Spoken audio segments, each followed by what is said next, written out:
Cleanliness, in the 18th and 19th centuries, was not simple. It required time, labor, and constant attention, but it was expected to appear effortless. In church pews, your virtue was judged by the whiteness of your cuffs. At market stalls, your character was measured by the crispness of your apron. But the hidden cost of all that cleanliness was usually invisible.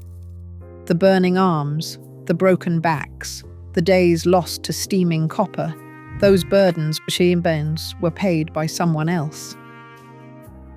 In towns and villages across Britain and North America, the first impression was made not by words, but by the linen on one's back. A spotless apron or a pair of gleaming cuffs did more than keep dirt at bay. They served as silent credentials, proof of discipline and respectability.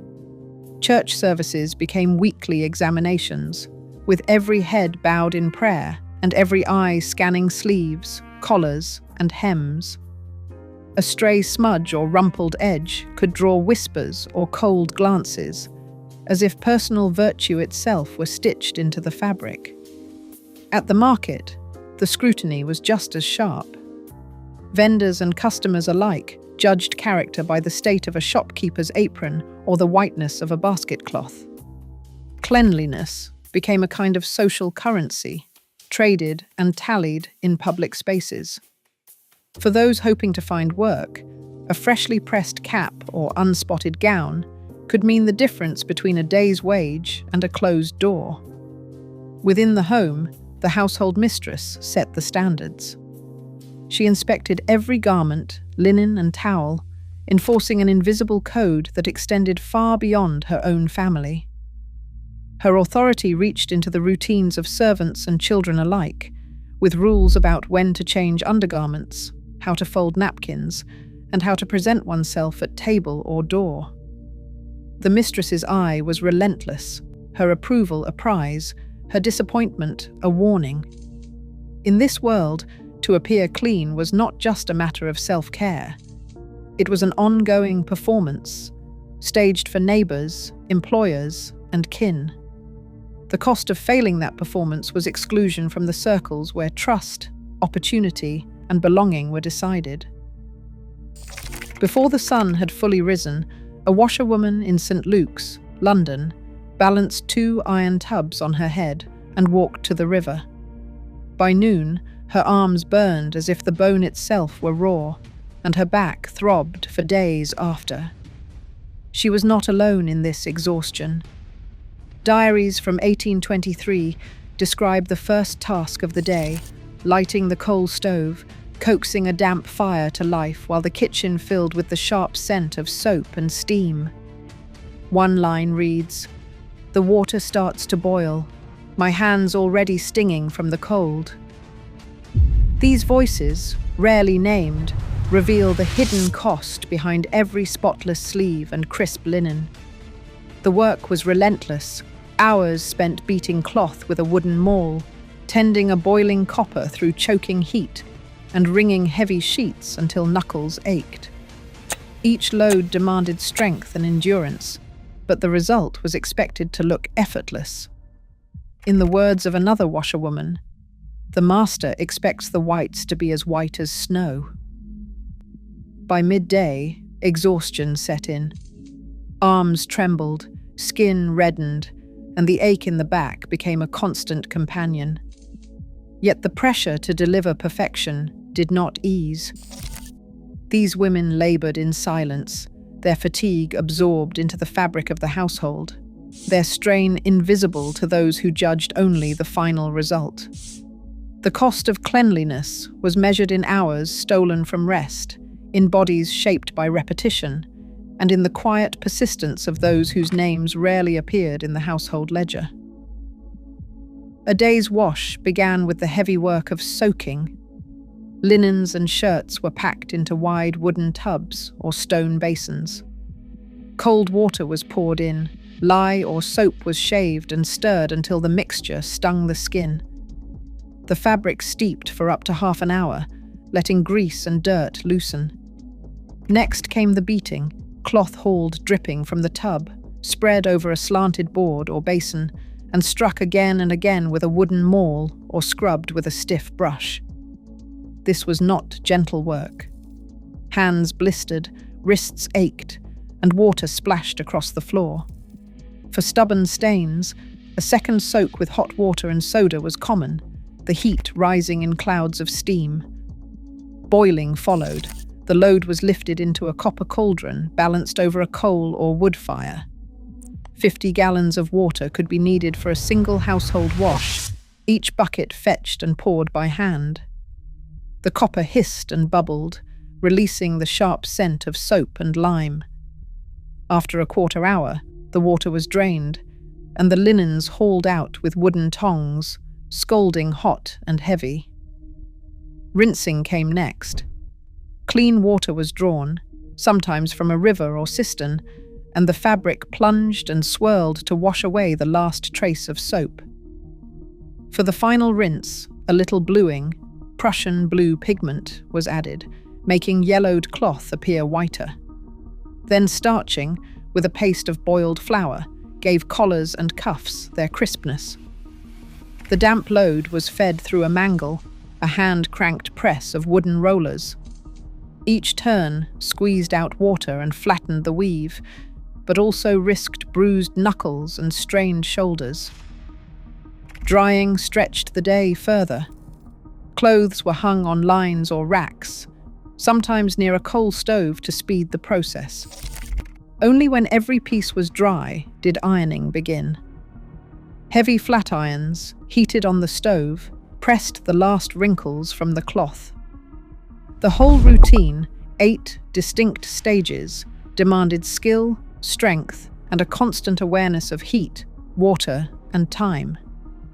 Every tool, from the copper to the mangle, left its mark on the worker as much as on the linen.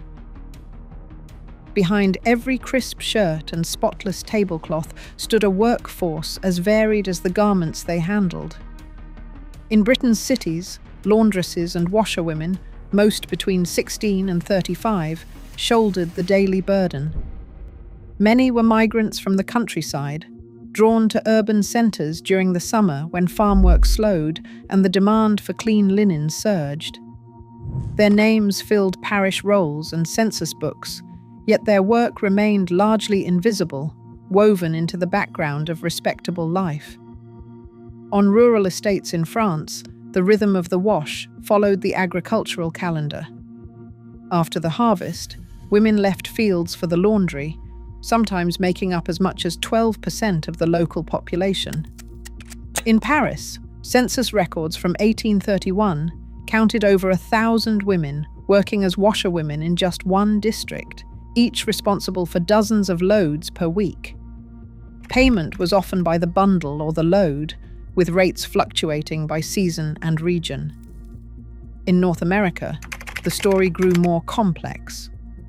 Irish and German immigrants advertised their services in city directories, while in the American South, the bulk of laundry work fell to enslaved women and girls. River washing on plantations meant hauling heavy baskets to the water's edge, scrubbing and rinsing for hours under the eye of a head laundress or overseer. Workhouse and prison records from Boston and New York reveal another layer. Male and female inmates organized into laundry gangs, their labor traded for pennies or for food and shelter. This collective formed the backbone of cleanliness.